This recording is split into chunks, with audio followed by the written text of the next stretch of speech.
Hello, welcome to Walpole United WFC.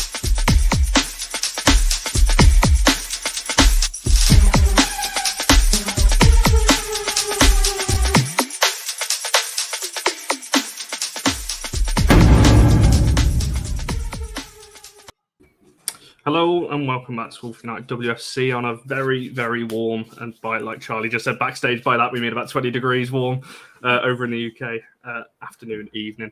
We've got a great show lineup. I don't want to spend too long on the intro and that kind of thing, so I just want to get straight into it because we've got so many questions to go through. Thanks to Phil, Alina for coming on. How are you both? Thanks for having me. What about you guys? Yes, all good. Apart from excited. Apart from the heat, which I'm sure I'll be moaning about plenty of times over the course of the next hour or so. Charlie's moved again. She's gone from Old Trafford to LSV to... Go on, Charlie. I'll let you try and pronounce the stadium. I watched one of the... I went into Google and did that thing where you type it in and it translates it for you. I don't think it's right. I think it's Ullevål. Ullevål Norwegian National Stadium. I feel closer to Vilde being here. And if you were there, it's usually about 6 degrees and raining anytime I've ever been in that stadium. And it could have been, it could be high summer and it'll still be raining there. So it's a great place to cool down that you got there, Sherry. Excellent news. 100%. So we may as well start there. They're obviously over in Norway. We're going to be discussing quite a few things over the course of the next hour. We'll talk about Norway, we'll talk about Sweden, talk about the Scandinavian market a bit more, and obviously Phil's little bit of knowledge on Vilde and Maria as well a little bit later on. But we'll start with Norway. Phil, I'll come to you on it. Just the general kind of feeling then around the camp at the moment, around Norway, going in, the Euros is a couple of weeks away now. Just what the feeling is going into this tournament, because there's a lot of people online discussing them as dark horses and that kind of thing. Is that the feeling in Norway?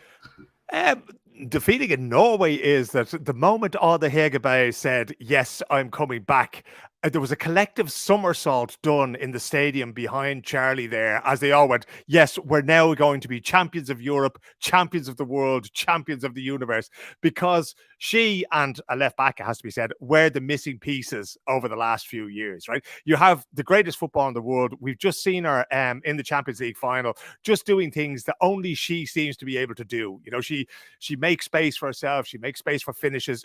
She doesn't always get it right, but she tries to do the right thing the whole time. And, now that she has put this almost 5 years of an absence behind her, everybody in Norway is just delighted, And that goes for I spoke to the coach, Martin Sjögren, there recently. He's delighted to have her back. They've had their bust-ups and that kind of thing. There's been some very harsh words said between the Ade camp and the Norwegian camp. Some of the players weren't too impressed with her. But you know what?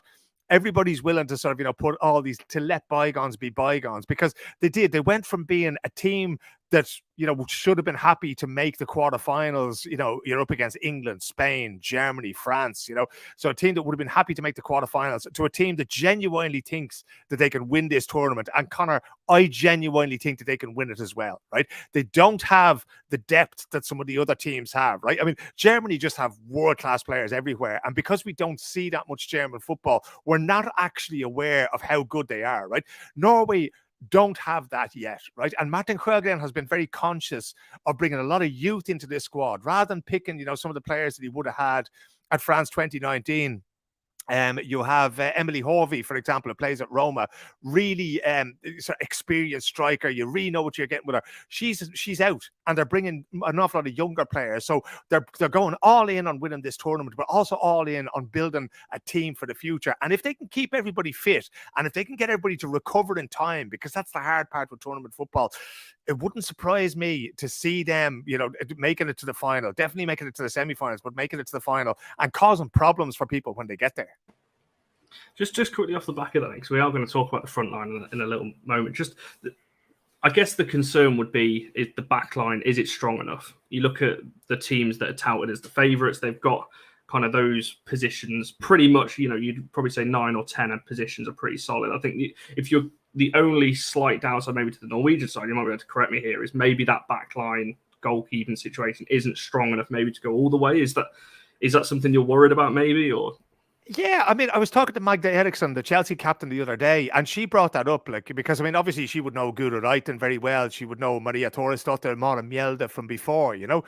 And I was saying, I was asking her, who do you think will win it? And she was saying, well, Spain or England. Like, if she doesn't have to say Sweden, she said Spain or England would be the ones that would do it. And I was thinking, well, hang on a second. Like, Norway have a good team there, but they are, as you say, with Cecilia Fiskestad, she tore her ACL, I think it was there, and that's put her out. But they have three really solid goalkeepers, right? Gudo Pettersson, a really good goalkeeper.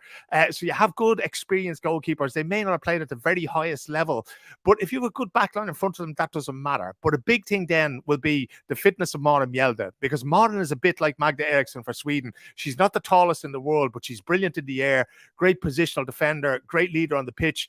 Maria Thorisdóttir, I still don't think we saw the best of Maria at Manchester United, but she is perceived in a different way in Norway. She's seen as being, you know, one of the anchors of the team, as she should be, and she probably should be at United as well. And then the other thing that I think is a huge benefit is across the city there at Manchester City, you have Julie Blackstad.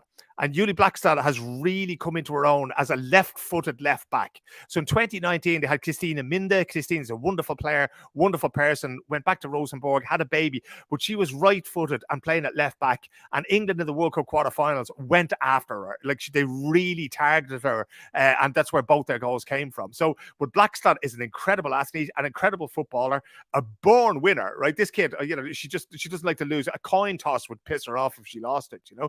So I do think that a lot depends on the fitness of Mara Mjelde, but I do think that, you know, they have really, really good players there. And if they can get that sort of solidity. Now, the last thing you want to do is concede a goal after 90 seconds against England. They conceded early against England the last time, and that kind of buggered them up a bit. But even at that, I do think that they have a team that's built to go the distance. You know, you have certain other younger players there, Tuva Hansen, who can come in as well. So I don't think there's as many question marks over the backs of the goalkeeping situation as what you might think. And then, of course, you mentioned the forward line, which is incredible.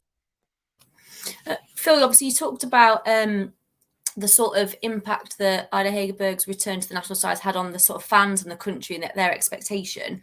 But sort of apart from the obvious, what else does she bring to that Norwegian side that they've been missing?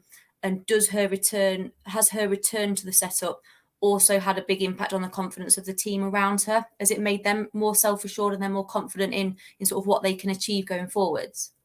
Yeah, I think so, because they had some really, really good forwards before, you know. So you had Lisa Marie Karlseng Utland, who is one of the best headers of the ball in the women's game, I thought. And she retired at 29. She went to Rosenborg and went, I've had enough of this. She didn't get her contract renewed. Brilliant player, right? Then you have other players like Horvey. Horvey is a great number 9 with her back to goal. You know, she can receive the ball, she can hold somebody off, play it out to the wing. The thing is that they're two different players. Oda can do all that and more, and she's one player. So you have a fulcrum now at the front, like a really, really world-class player. And then you have Caroline Graham Hansen to the right and Guro Reiten to the left. And what you're also dealing with there is not just footballing skill, Charlie. It's not the all-round game. The three of them played a game on a level of intelligence that you don't often see anywhere. This is an incredible forward line. They're well able to work out, okay, if I'm Caroline Graham Hansen, I have the ball, I know what Ada's going to do or what she should do. So I don't play the ball to her feet. I play the ball to where she's going to be when the ball gets there. Guro has had a brilliant season at Chelsea. I think she was only second to Lauren Hemp in terms of the amount of goals that she created in the Women's Super League. Now, I stand to be corrected on that. I don't have the statistics in my head, but she had a brilliant creative season there. Her left foot is amazing. It's like a magic wand. You put the three of them together. You put Vilde Maria in there. You put England's Sturstad Engen in there. It's like, that front, I call the front five, right? They're just going to cause chaos because, again, you're playing a game, and I'll talk about a Swedish player a little bit later on.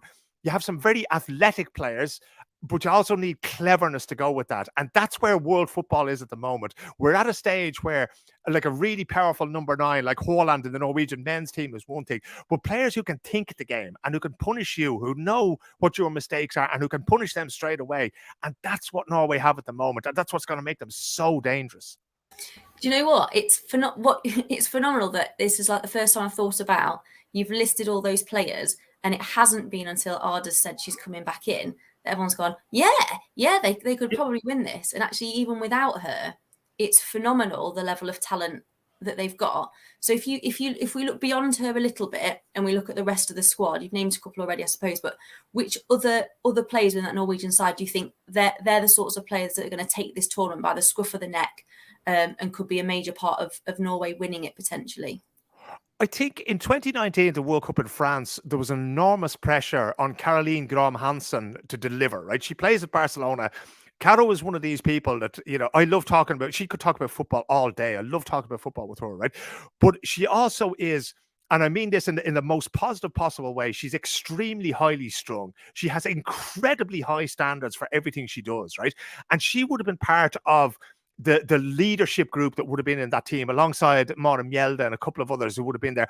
And I think now the Ada's return frees her up to be the player that she can be. She doesn't have to carry all this extra responsibility. I mean, she had to fill the vacuum that was left by Ada in France against South Korea, against Nigeria, against England.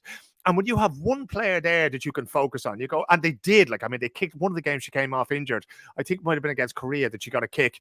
She won a penalty, but she had to go off the field. I remember she got the Player of the Game award. You know, that Visa trophy thing. It's fucking huge, right? And she got that trophy, but she had crutches. And I ended up having to walk after her and hand it to somebody to bring it into the dressing room for her because she was that badly beaten up after that game. But when you have her now, for like the focal point is going to be Ada. Everybody's going to go, okay, how do we stop Ada? And they go, oh, hang on a second, we have to stop Caro as well. Oh, hang on a second, Gudo's over the other side. And that'll just kill any team trying to stop them. And then the great thing for the future is that there's younger players coming through now. I mentioned that they're leaving the older strikers behind, and they're bringing through new young players, and they will get to hang out with Ada and Caro and Gudo. And Gudo, I think, is the one player that I used to call her Golden Gudo Reiten back in 2019 because nobody outside of Norway really knew who she was. She was playing at LSK at the time. Fantastic. I think she won the Golden Boot a couple of years in a row, but she was the best kept secret in the game. And then Chelsea bought her. And now people know what she can do. But I still think, like, with so many players, she's still so young that there's another level to what she can do, you know? I mean, I always told her she could be 50% better if she just swung her right foot at the odd ball every now and again. But her left foot is so brilliant, she doesn't even need to, you know? So I do think that Gudo is going to be one of the breakout stars of the whole thing for me. But what Ada brings is, she's just a one-woman wrecking ball. You know, she just does everything right, you know. I think it was Gary Lineker used to say that, you know, I wasn't in the right place at the right time. I was in the right place all the time.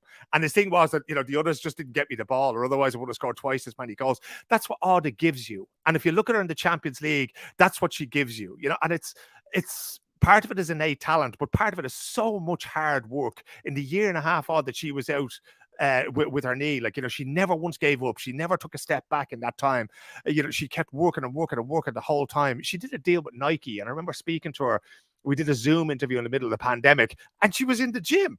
I was like, you know, you've just had a setback about a week ago. I was going, oh yeah, but there's loads of other things I can do, you know? And like, this is the incredible thing about her. So to have that level of player back, I honestly don't think, I think there's a whole load of people sleeping on this Norway team for so many reasons, you know? But if they're watching this YouTube channel, they won't be sleeping on them anymore.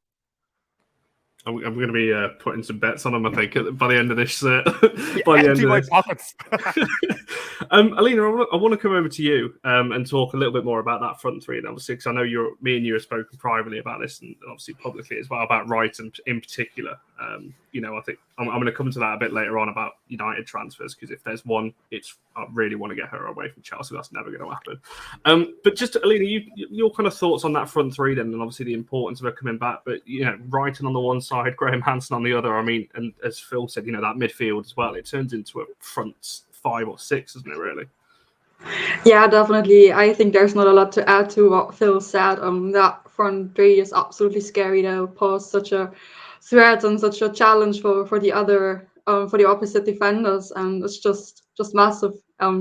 Thinking of Ada Hegerberg being back, and just crazy how much talent they have in offense. It's crazy. And yeah, Guro Reiten has had a standout season with Chelsea. She will be vital for Norway on the left side.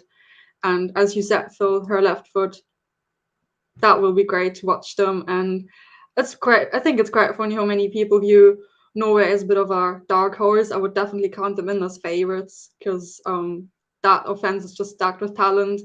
I mean, Norway might rely a bit more on the front three, because they might have some uncertainty at the back, also not knowing who they'll put in as goalkeeper and with the back line maybe. But if you have such a front three and such a quality in offense to rely on might be a way to go.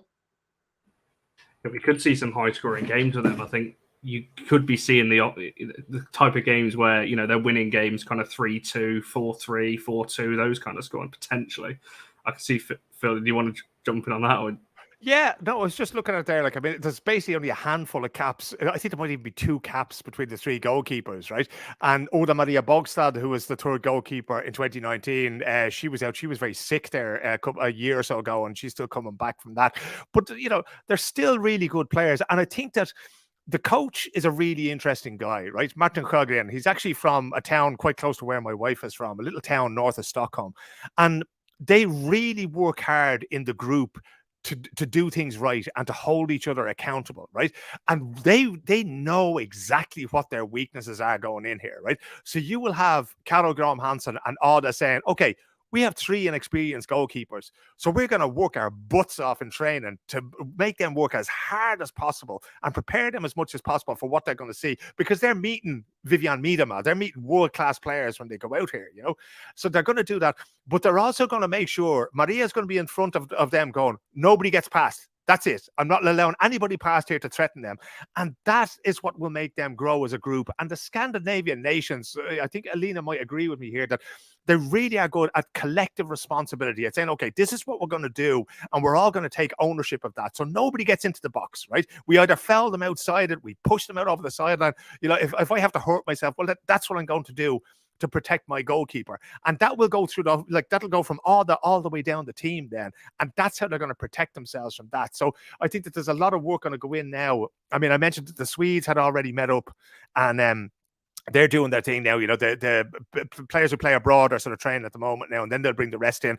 So they have a long time to put this together. And then, of course, they have a couple of games against New Zealand. And I think they're away to Denmark in their last game in Viborg down there. So, and that'll be, you know, Pernilla Harder at the other end. You know, Jesus, we'll soon find out who the goalkeeper is going to be then, you know, so they get a good test there. So I do think that, you know, it's like anything. It's like any game of football that, you know your weaknesses going in, and it's the teams that cover them up the best. You know, and if Norway can manage to just keep people out of there in as much as possible, I think they'll go a long way. Just off the back of that, it wasn't a question I had written down. It's just hearing you both talk about these 2 sides. We are going to talk a bit more in depth about Sweden a bit later on, but a question I've just thought of off the fly there. Alina, I'll come to you first on it. Is this almost like it feels almost like what England had, the kind of golden age for Scandinavian countries at the moment, because you look at Denmark as well, I'll throw them into it, but Norway and Sweden in particular, it does seem like there's just so much talent like across every nation in Scandinavia at the moment. Would you kind of agree with that? I think that golden age has been there for a long time. If you follow the leagues, the domestic leagues, the Toppserien, the Damallsvenskan, those are quality leagues, that of talent, the Danish league as well, not to leave that out. And but of course, I think the national teams might be close to their peak, might be at the peak at the moment, but the quality in the leagues has always been there. It's just about the visibility, and the quality from the league, of course, becomes visible in the national teams as well when those players make it to the squads. And just like the competitiveness on the Damallsvenskan, it's ridiculous. I think there's not a lot of points that separate the top 4, top 5 teams, and that's just incredible. And it's the same in Norway. That's just quality games week in, week out, and that just becomes visible right now at these big tournaments on a big stage in Europe. I mean, the top of the Norwegian league and the Swedish league, it's a shark tank. And when the really good teams play one another, it's just ridiculous, you know. And it comes down to maybe one team making a mistake or a penalty or something like that, you know. And that's literally, like, it's razor thin. And even a big club like FC Rosengård in the south of Sweden here, everybody thinks, oh yeah, they'll run away with it. And they don't. You know, you have Kristianstad, which is a much smaller club in terms of the resources they have, not really working out. Hammarby in Stockholm, you know. And then, like, now in Norway, I was talking to Hege Risa, who managed England briefly there for a period. I was talking to her in 2019, and she was saying that the big problem she had when she was coaching at LSK was that they didn't have the resources to say to players. Most of her players would have been students because they got student grants, and then they got a few quid from the club, and that was basically how they managed to get their economic puzzle to fit for them.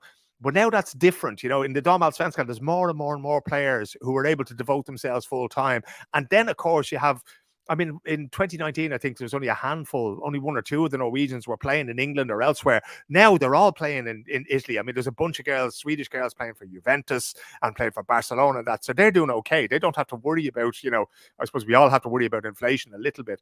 But when you have that, then the standard goes up. But as Alina was saying, let's not leave out Iceland or Finland as well. Iceland have done tremendous things in underage football. And I only wish I could get to watch them more, because they really are, for small countries like, I mean, obviously I'm from Ireland.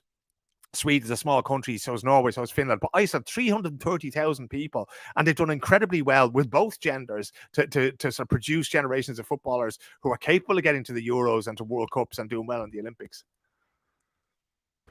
100%. Just to Lanza's comment, we are going to come to a bit of a scouting mission a bit later on.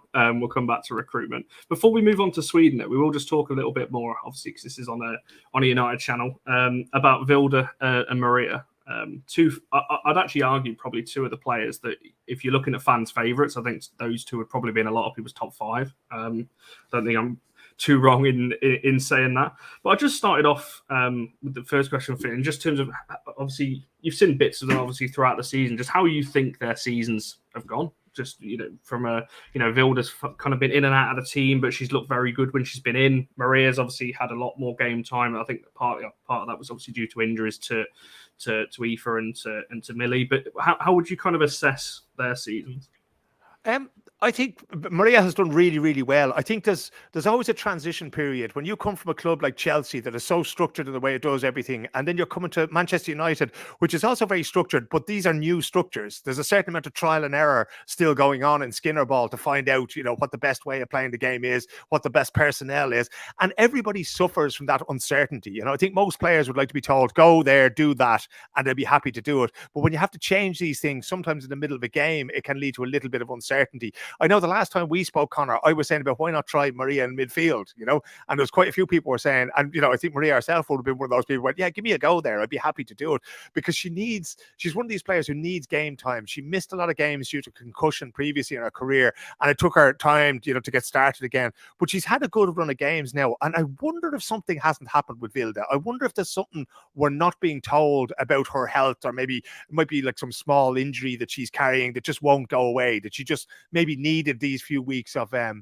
rest after the end of the WSL, for instance, and now she'll be back to her best, because I honestly thought that she was primed last time we were speaking around Christmas time there, that she was primed not just to take over the Manchester United midfield, but to take over the WSL. I mean, she's that good a player, she's that smart a player, she's that good a passer of the ball. So I do expect when she comes back to Norway now, they are so, I mean, if they're beloved by United fans, the Norwegian fans really know the players that they have in those two.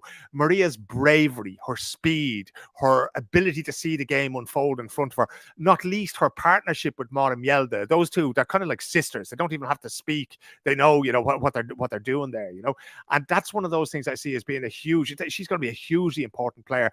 But I really think that if the whole thing is going to function properly for the front three and alongside England, Thorisdóttir, I really think that Vilde has to be on top of her game. And it's going to be really, really difficult without that, because Thorisdóttir is a great player, but Vilde just has it. She can open up any defence with that right foot of hers.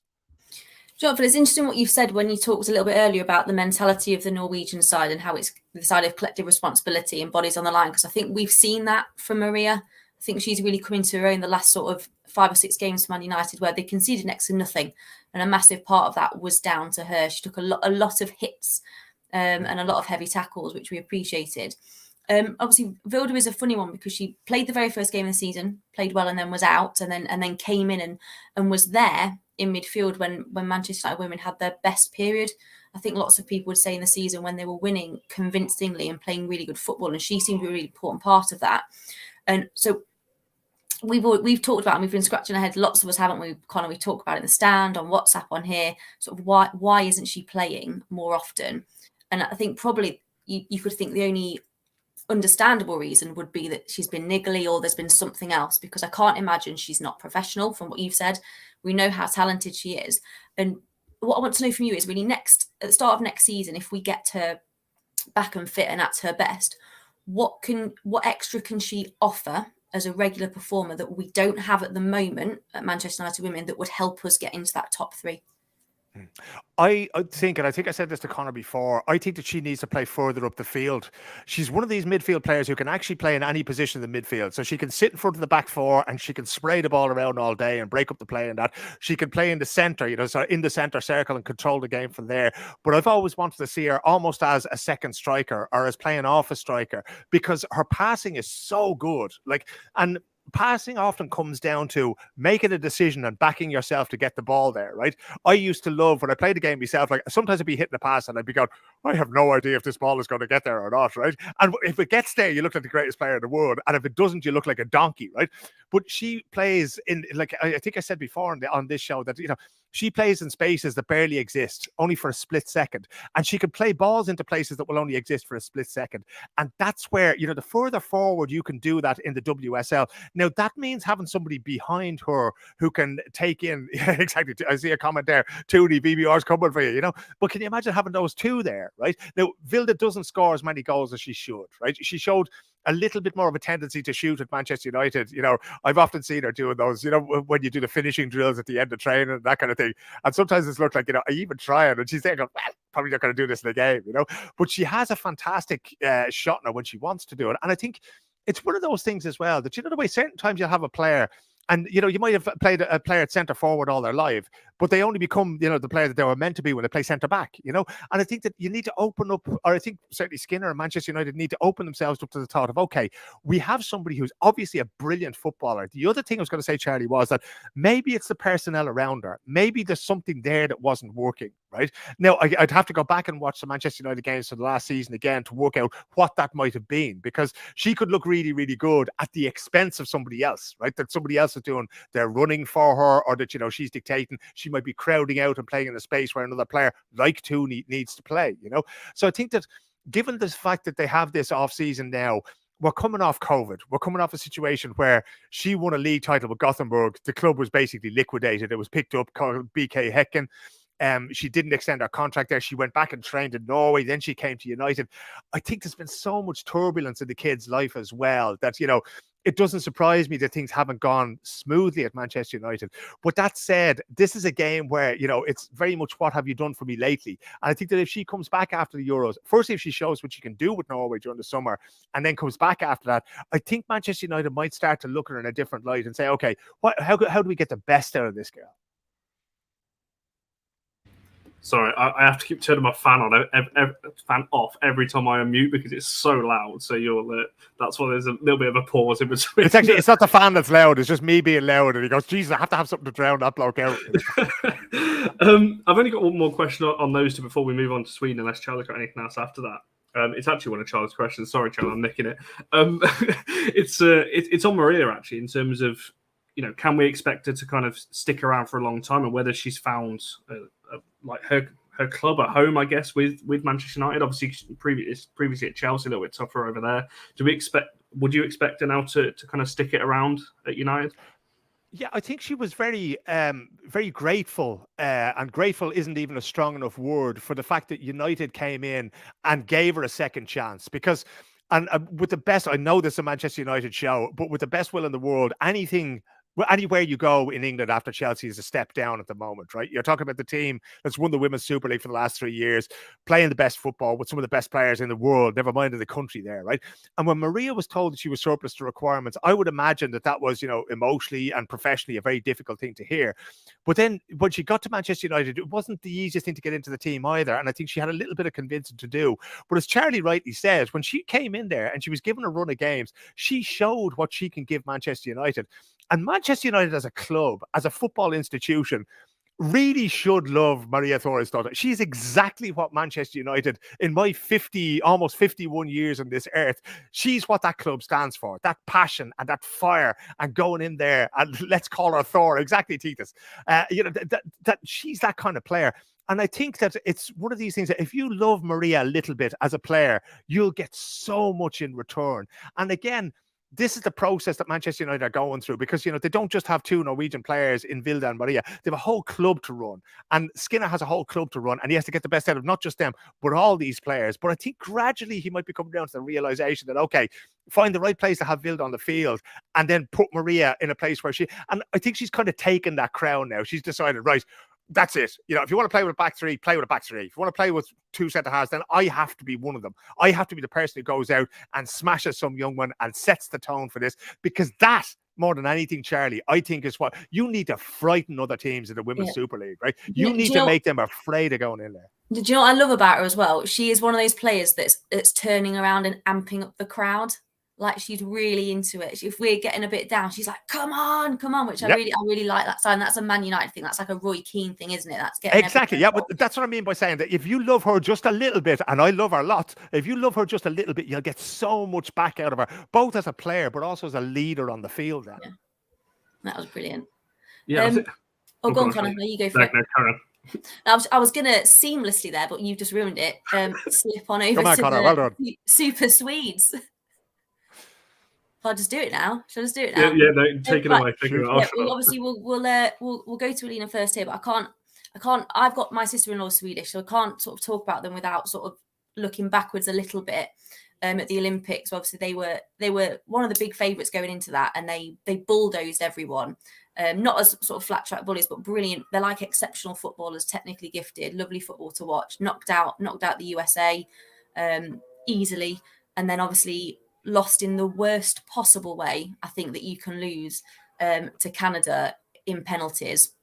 And that was really tough because you had, I think it's pronounced like, obviously Sega, who's been selected for the Aureas as your captain, and she's 37, and it looked like that could be a last tournament, and now it could be this. And I just sort of wanted to know, are they over that hangover? Because I think that was a big hit for them, because I think almost my sister-in-law always said the women's Swedish national team are the pride of Sweden. It's not the men's team, it's the women's team. So I just sort of wondered, have they got over that hangover?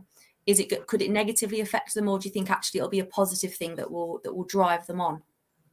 It would definitely drive them on. I just remember the first game they played back on Swedish soil after the Olympics. It was in Gothenburg, September, a 4-0 win against Georgia in the World Cup qualifiers. And I just remember that Georgia conceded a penalty. Like, there was a penalty. Sweden was awarded a penalty like closely to the end of the game, and I know Sega stood up and took it, and it went in, and she was really celebrating that penalty and with her teammates, and just also the fans like really applauded for her, and it just felt in that moment as if they had gotten a bit over it. But how can you get over such a game? That's so difficult to tell what goes on in players' mind. But that was just such a beautiful moment at the stadium when that penalty went in.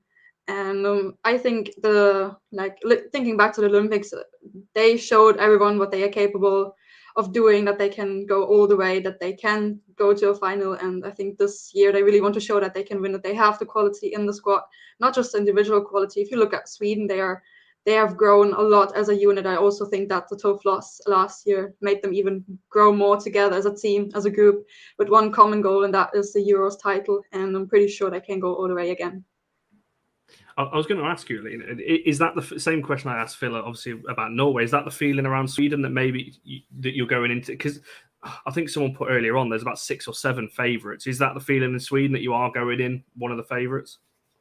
I also spoke to some players. I'm pretty sure they know that what they are seen as. I'm pretty sure that they know that they are awarded some sort of a favourite role. But I think they are really humble. I don't think that they think too much about it. They just really want to do their best in every training session, in every game, knowing that there's more to give. And I just don't think that they spend too much time thinking of themselves as favorite, but rather try to really let the football speak and bring on the best football onto the pitch. There's a comment here from Lanza I just want to bring up. I'm not going to try and pronounce that, unfortunately. I don't know whether you want to answer that one. Yeah, definitely. Hanna-Rydas, I think great talent that we have here in the Swedish league in the Damallsvenskan. She plays for BK Häcken, and yeah, she's a great player there on the right wing going forward. She's vital for her team right now in their attacking play, concentrate and in front of goal. Just remember the final of the Swedish Cup recently where she scored against FC Rosengård. And it will be interesting to see how much playing time she gets during the Euros for Sweden.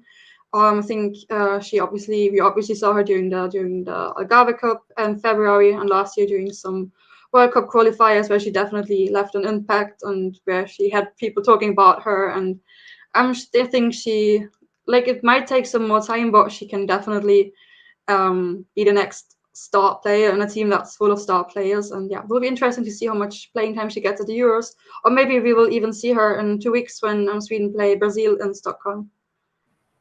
She was one of those players, Connor, that I've been saying for years that, okay, she's going to make it. It's just a matter of when. And she decided to stay here. So I know she had some offers from clubs outside of Sweden. She never told me which ones, But I think that she's the kind of player that, if we were going to suggest a player for Manchester United to sign, get her.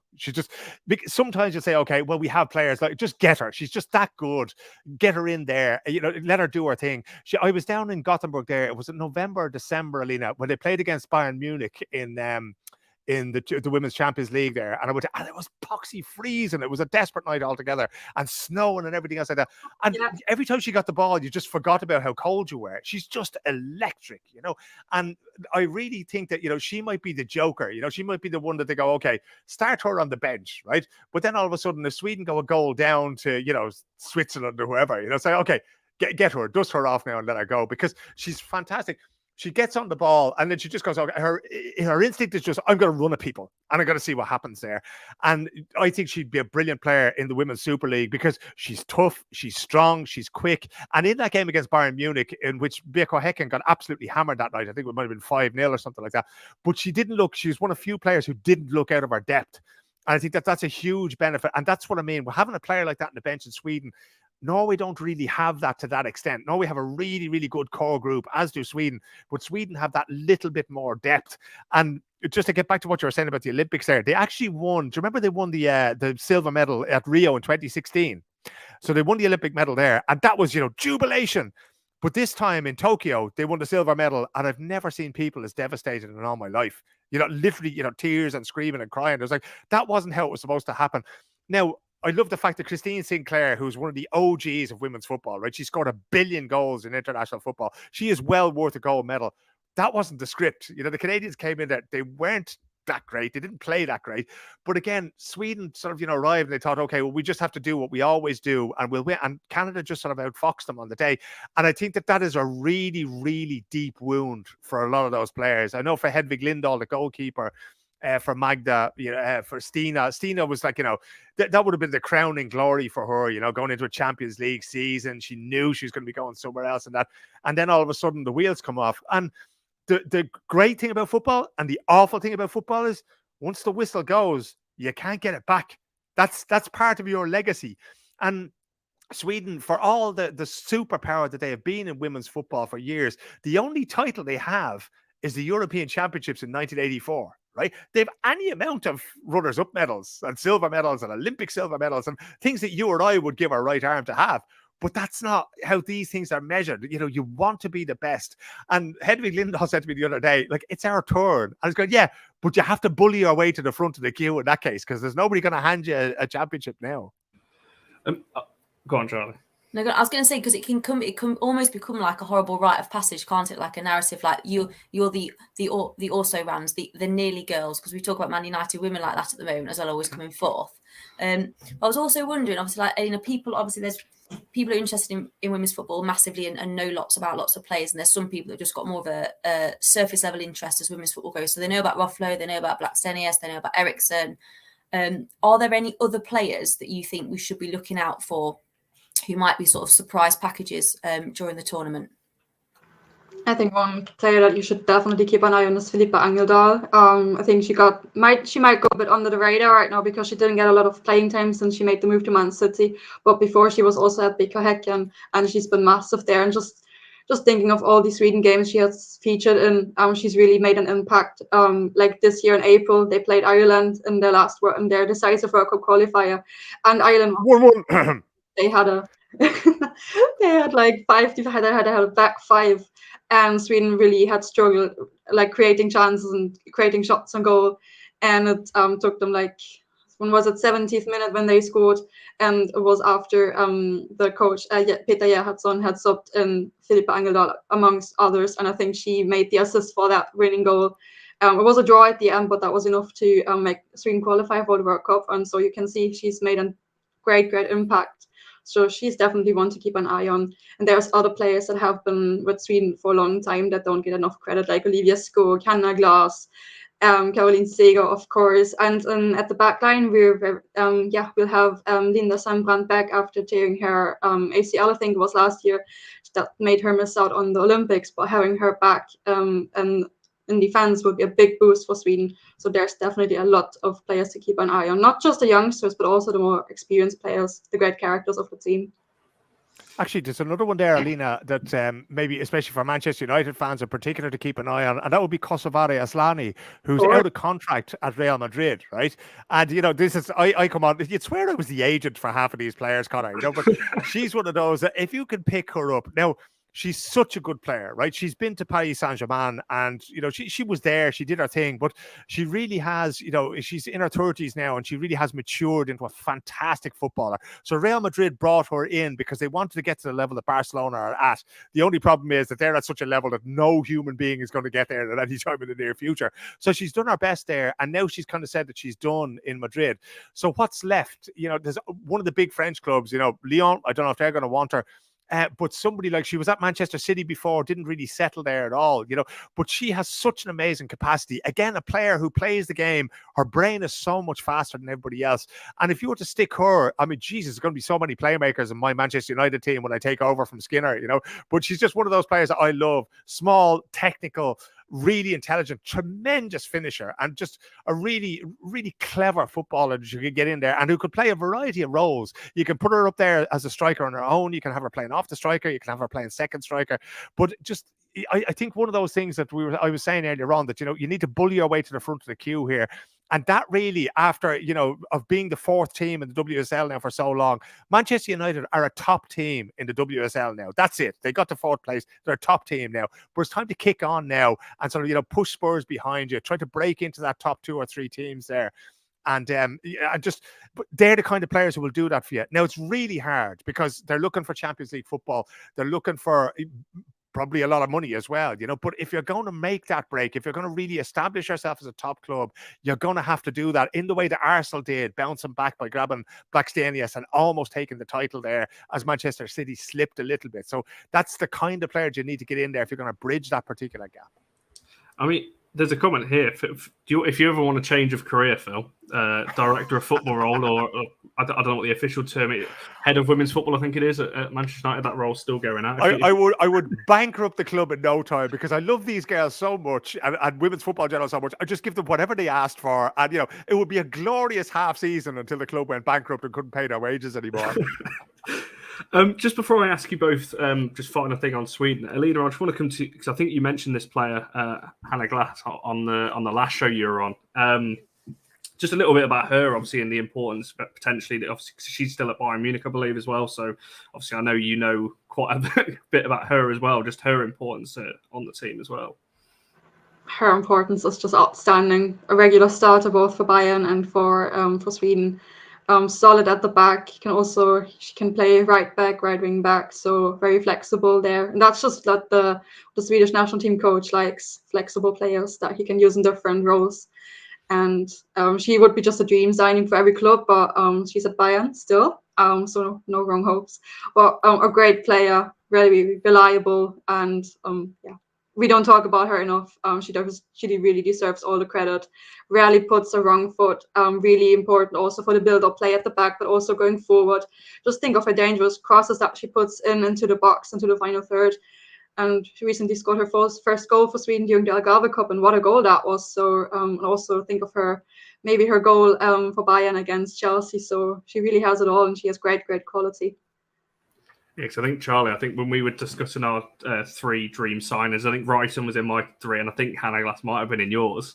Every time. It's easy. It's always the first one I write. Easy. Always. So potentially want to look her up for, but I think, Alina, you said on the last show that to keep her name off this show because you don't want those rumours floating around. Keep her at Bayern Munich, I think, is how you're feeling with that one. My last question then on Sweden, unless Charles got anything else after this, but what is seen as a failure almost for Sweden, and what would be seen as a success? Because obviously, like Phil mentioned there, you're talking about the 2 silver medals seen in different lights. What for Sweden for this tournament, what would be seen as, like I said, a success? Obviously, success is winning the whole thing, but what would be seen as getting knocked out too early. Do you think they have to get to the final for it, like, as a minimum? I think they can make it to the final, no question about that. I think it would be obviously great disappointment if it was just silver again. I think they know it themselves that they have the quality to win this whole thing. And thinking back to the silver medal from the Olympics, I think it was Tina Blackstein who did an interview, and she said it felt like as if they had won the gold medal already, but someone had just taken it away and ripped it off their necks, basically. And I really don't think that they want this. They really don't want this feeling again. And I spoke to Sechira Musovic recently, and she said it was really interesting because I asked her like what would make the tournament successful for them apart from winning the title. And she says if they would create a feeling within the group where everyone felt included, really doing this thing together as a group without excluding anyone, and really like including everyone, even just the bench players or the players that might not get game time at all. And I think that's also something that shows how humble they are going into this tournament and what a great mentality they have, what a great team spirit they have developed after like during the last months, days, years. And I think that's also something which they might have from the Olympic final, growing together, like bouncing back from that loss, growing as a team with all the defeats and really making something out of the next chance for a title. And Phil, just same question for yourself before Charlie. I know you've got one final question on Sweden, but I just want to throw that because I forgot to ask you it earlier. That same question from a Norway standpoint, what would be deemed as a success for Norway in the tournament? I think getting to the semi-finals is probably the least you can expect in terms of success. That's what they'll be aiming for. They've said themselves, Martin Høgen, the coach, has said a medal, which is basically first, second, or third, and there's no third place playoff in the Euro, so that means getting to the semi-finals. And I think they would have to be disappointed if they don't get there. And I think that Sweden really have to win it. You know, they do, because like 2013, they had the tournament at home soil. I've been at all their biggest losses for some reason. I was at the Olympic final, and also when they lost here to Germany in one of the most brilliant football games I've ever seen in 2013 down in Gothenburg, but they lost on home soil. And, you know, I came back up to Stockholm and the final was here between Germany and Norway, and it should have been Norway against Sweden, and it would have been amazing. It was still an amazing game, you know. But for both teams, I think that, you know, there's been enough moral victories. There's been enough, oh, you did really well. Aren't you great? Tiny little nation did really well there. You know, nobody wants to see that anymore. You know, Hedvig Lindahl doesn't want to see that anymore. Or the Hegerberg, she doesn't do silver medals. That's not her gig. You know, Caroline Graham Hansen certainly doesn't do it. If you saw her face after they lost the Champions League final, like, you know, I'd be scared of that young one when she loses a game like that, because she gets so angry and so disappointed. And that's a sign of a great team. But as Alina was saying, and what Zachira said, as it said to you, Alina, is very interesting. The whole idea of doing everything together, because when things go wrong, it's very easy to look for a scapegoat and to blame somebody, you know. And there can often be, in any elite athletic environment, there can often be cliques of people who get on and who don't get on, and people who get on because they have to get on, but they don't speak to each other outside of that. And Manchester United has known its share of that, not least in the men's team. So it's putting all those things aside. So it's not just, you know, who's standing on the top step when the fireworks go off after the final. Like, it would be so much for the future if the Swedes can do something here now, that they can change, they can have a sort of a shift of generation after this, but that the culture is set in stone. And the same thing goes for Norway. The culture is set in stone. We're a winning team. We're a Scandinavian team. We do things as a collective. No individual is above that. We all do our bit. And if both teams can come out of that, or if both teams can do that in England, it will be enough for the semi-finals. If they win it and can keep that going, that will be the real victory then for Scandinavian football. I've just got one question for Alina. I don't know if it's been announced already. Is this Seger's last? Is this her last international tournament, do you think? Does that add some pressure there? I think she will just see how she feels after the tournament, how her body, like how it goes with her health and everything. If she remains uninjured, why not continue? I think she's doing very, very well here at FC Rosengard, being the team captain and basically playing every game. I don't think that there have been any major injuries for her during the last months. I think she missed out on one or two last year during the qualifiers. But I think as long as her body works and as long as she remains uninjured, I think she'll definitely continue. There might be a discussion about who wears the captain's armband at Sweden, if Caroline Seger continues to wear it or if Magdalena Eriksson takes it over. That remains to be seen. But I think it's not as clear as with Hedvig Lindahl, who will probably retire after the Euros from the national team. But I can definitely imagine that Caroline Seger continues there. Okay. I think the other thing is, as Alina mentioned there, that Sweden are already qualified for the World Cup, and that's only a year away. And, you know, it's very easy for somebody like Caroline Seger, who used to be a sort of a box-to-box midfielder and is now sort of the circle in the middle of the park kind of midfielder. And she's just brilliant. I mean, she's one of the best midfielders I've ever seen play the game. An incredible player. And if she can do that and still control games by moving sort of 5 meters this way and 5 meters that way, then she can keep going. You know, Hedvig is a different situation. She's out of contract at Atletico Madrid, and maybe she just wants to give it. She's 39, I think, now, you know. But it'll be interesting to see what she chooses to do and who chooses to retire. And, you know, because certain players, I mentioned Lisa Marie Utland from Norway, who basically retired at 29 because she figured, look at, you know, I don't want to have my life on hold anymore. Because as a female football player, your life does be on hold, both personally and professionally. You know, you don't make enough money that you're economically independent, or certainly very few players make enough money that they'll be economically independent by the time their career finishes. So they have to think in a different way for now. And that's one of those things that's going to be in the back of the minds of many players coming into this. But I would say Caroline Seger, her surname Seger actually means victory in Swedish. If somebody hangs a gold medal around her neck at the end of July, I reckon we'll probably see her hanging around for another little while. Interesting. There's a couple of comments that it's a nice little segue. No, I thought Charlie was going to get me back for interrupting her earlier, but thanks for that. But there's a nice little segue because Titus there is talking about 3 teams: Norway, Sweden, Lionesses, team to beat.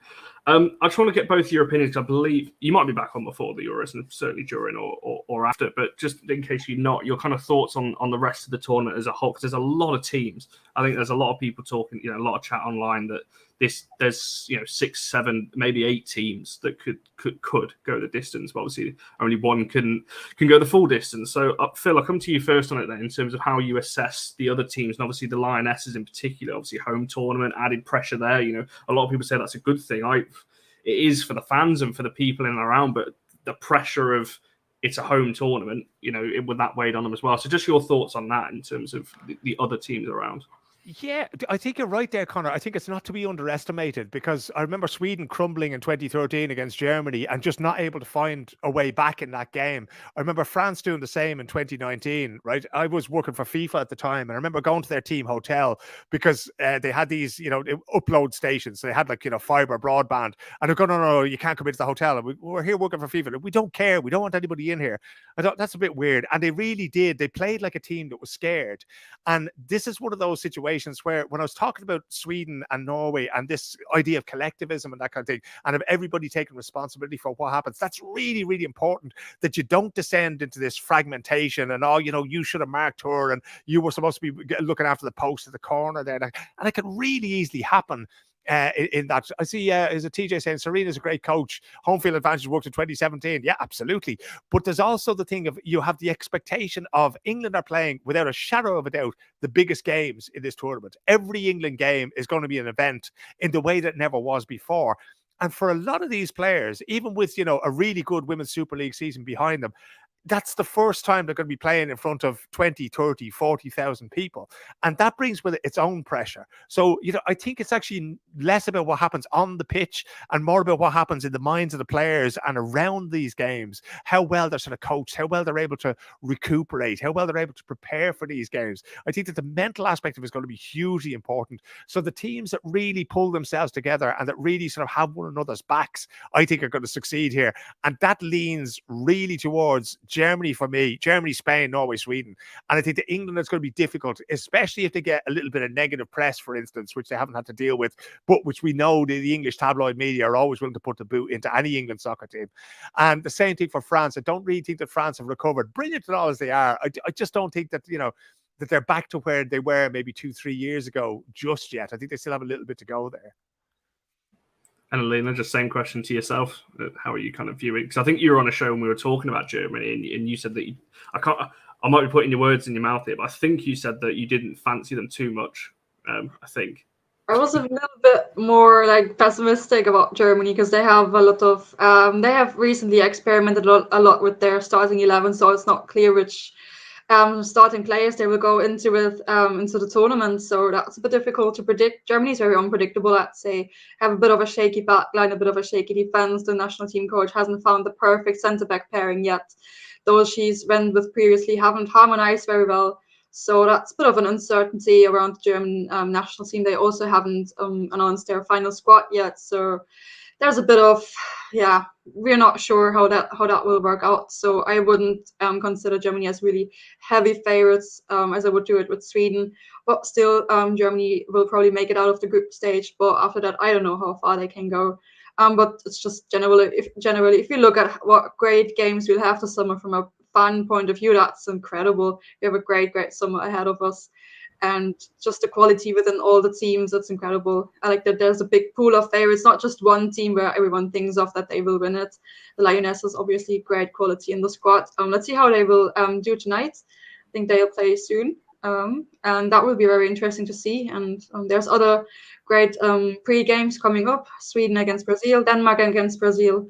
And yeah, just incredible if you think of the Euros with the squads, with the games that are coming up. Will be massive. That's right. If you think about, I remember sort of early 2000s, sort of when it was any European tournament, just Germany were going to win it. That was it. Any global tournament, America were going to win it, and that was it. And now we're talking about, Norway, Sweden, the Netherlands, Germany, England, Spain. Spain, like we've not even spoken about them much, but all these teams that are in with a shout.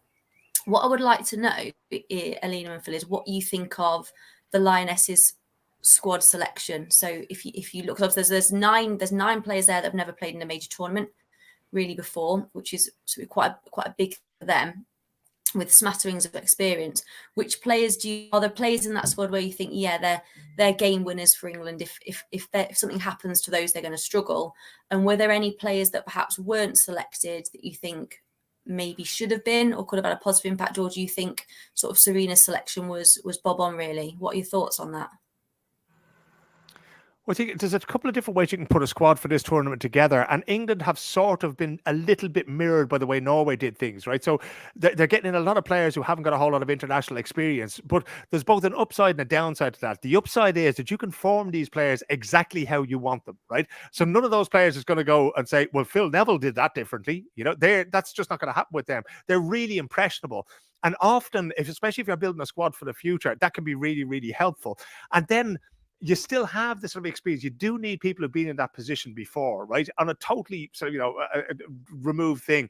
At the moment, the NBA finals are going on, and it's the Golden State Warriors against the Boston Celtics. None of the Celtics players have ever played in the finals before. Golden State have, and you can see it, right? They don't get excited. They don't get upset. They go, you know what? We've been here before.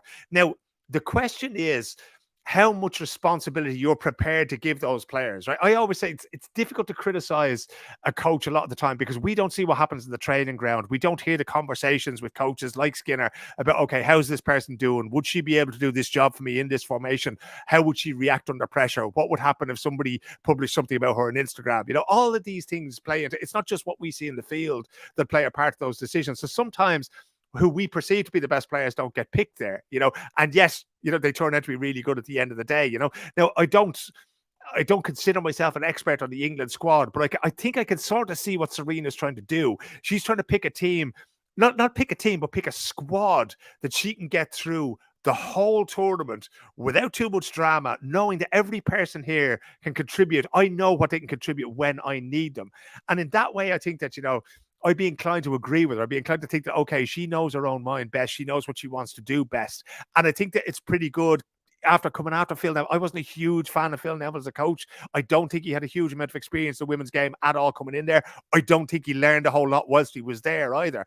And I would be, reasonably critical to the way he did certain things. But I think Serena's an awful lot more serious in her approach. And I do expect it to be really, really well organised, but then there are those external factors like the pressure from the media that we just can't predict how that's going to go until they're actually in the situation.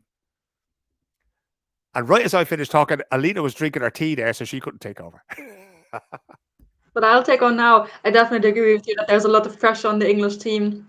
Let's see how they will deal with it during the tournament. I mean, they must be used to it, but I think this year the tournament is extra pressure because they obviously play on home soil. And but yeah, there's a lot of new players in the squad, like who will play the first big tournament for England. But still, I think they are very well rehearsed. They got a lot of game time from the domestic league, obviously, and they have quality players. Just think of Lauren Hemp; she will be massive for England this summer, I think. And I think overall the squad is really good and has the quality to go far in the tournament. Sorry. turn my fan off. Sorry. Don't forget to turn the fan off, Connor. I know. So many things. I'm trying to focus on this YouTube malarkey. I just want to, when we cut back to him the next time, I just want to see the fan, and it says Manchester United fan under it, and we'll just leave it at that. There, we won't say. We'll just mic drop it. If you want to see it, there we go. I've got my one and only fan in the corner of the room there, so making an appearance. I think you're making an appearance. I don't know whether to put you both in the spot here. I think I will. Go for it. We're good for it, aren't we, Alina? We don't mind. Of course not. I think I'm going to ask you then for finalist and winner, I think, unless Charlie wants to go for semi-final. The only reason I'm not saying semi-finals is because I don't quite know how the bracket's going to fall, so I don't quite know who can go where. But I think finalist and winner, unless Charlie's got something up her sleeve to generate the bracket. We'll go with that then. I'll ask you both for your predictions for the finalist, winner, and anything else you want to predict there. Don't know who wants to go first on that one. It would be actually funny if you see a Norway against Sweden final, wouldn't it? That's my prediction. Norway against Sweden. I agree with you. Hegerberg does them. It wouldn't surprise me. Would be fun. Connor's there looking at his YouTube subscribers just falling off. Going, please, can somebody just say England so we can keep going here? No, I think I'd agree with Alina there. That is one of, it sounds like a dark horse. It sounds like an outsider. But when you look at everybody, if you look at everything we've been saying over the last hour, we've been talking not just about the players and the way they play football and the way the different teams play football, but the group aspect is so important. And again, we'll end up talking about that before the next Women's Super League season, about what is going to happen in the Manchester United group of women players there. I think that Sweden and Norway are definitely, for some reason, this is a little bit of a golden age for me. Everything is coming up Norway right now. Oda coming back, Moran coming back from injury, Vilde as well rested, Maria has a bit of confidence coming in, Guro, great season at Chelsea. Sweden have that, that enormous wound of losing the Olympic final. That's all you need to motivate them. You don't need to say anything else. You just need to show them the penalties and say to them, girls, go out and put that right. You should have fucking won a gold medal. Go out and put that right. And that, to me, I don't think, England, I think, have it the other way. They have so much to lose. You're playing at home, in front of fans who really, really want you to do well. It's a huge pressure there.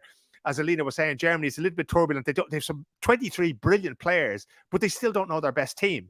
Spain have lost Hermoso now. You have the Dutch. I mean, we haven't even talked about the Dutch and their European champions, but they're still a fantastic team there as well.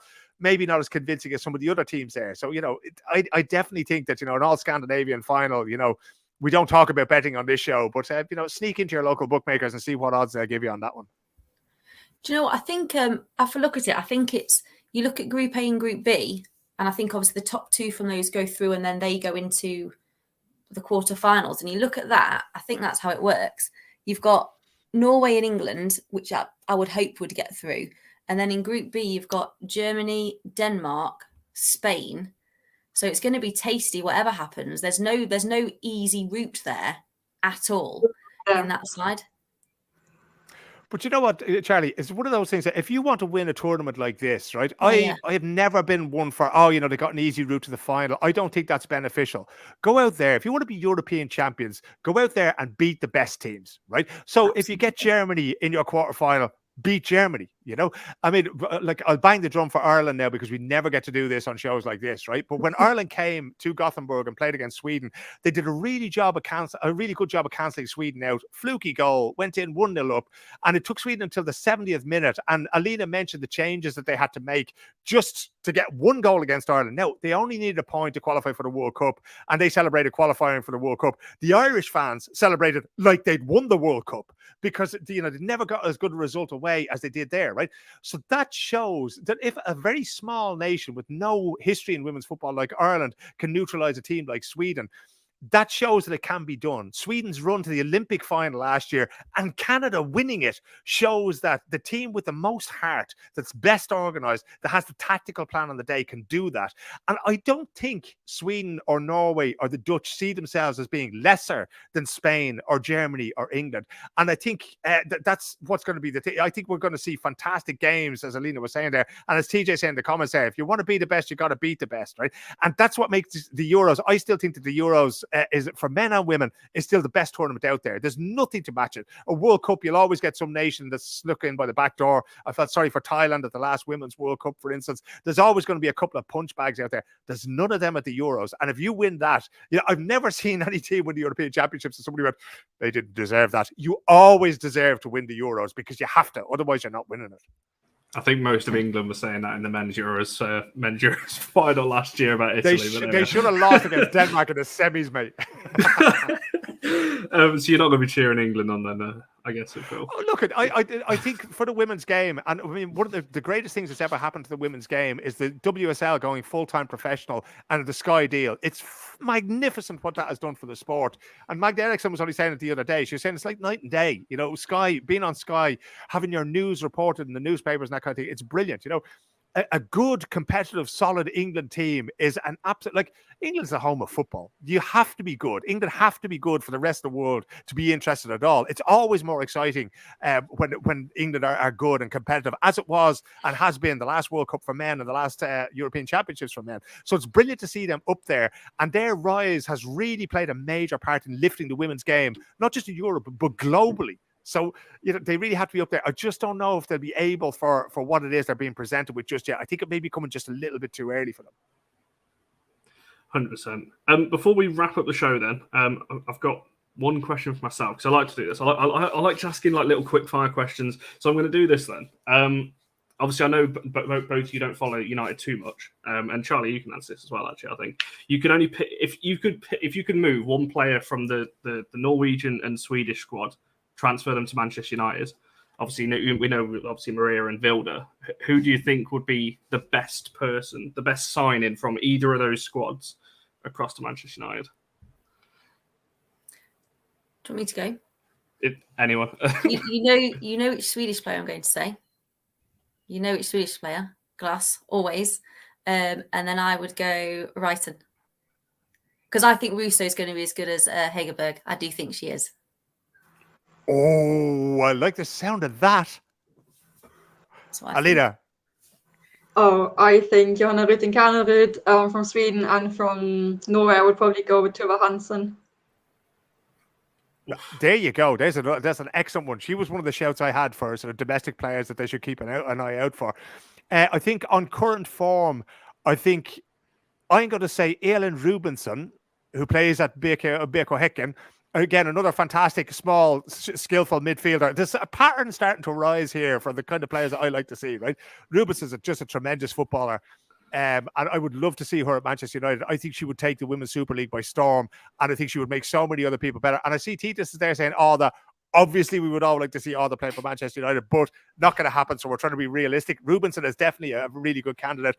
And from the Norwegian point of view, I'm going to have to say Guro Reiten, because I think that she's really, really good at the moment, but she's only getting started. And if you put her in there with Vilde, with Maria, like with the kind of players at Toon, with the kind of players that are there already, I think that would, without a shadow of a doubt, that would have Manchester United a top 3 club for years to come if you got those two in there. Yeah, I think that would be my shout. Brighton was always my shout. Like I said, I'm going to be sending you across, Phil, going, just give her a little nudge, see what you can do, get her across to United. But no, I can put it to her, but I'm not going to guarantee. I think actually she's a Liverpool fan. I remember asking her 3 years ago, who her favorite player was. I think her favorite player was actually Steven Gerrard.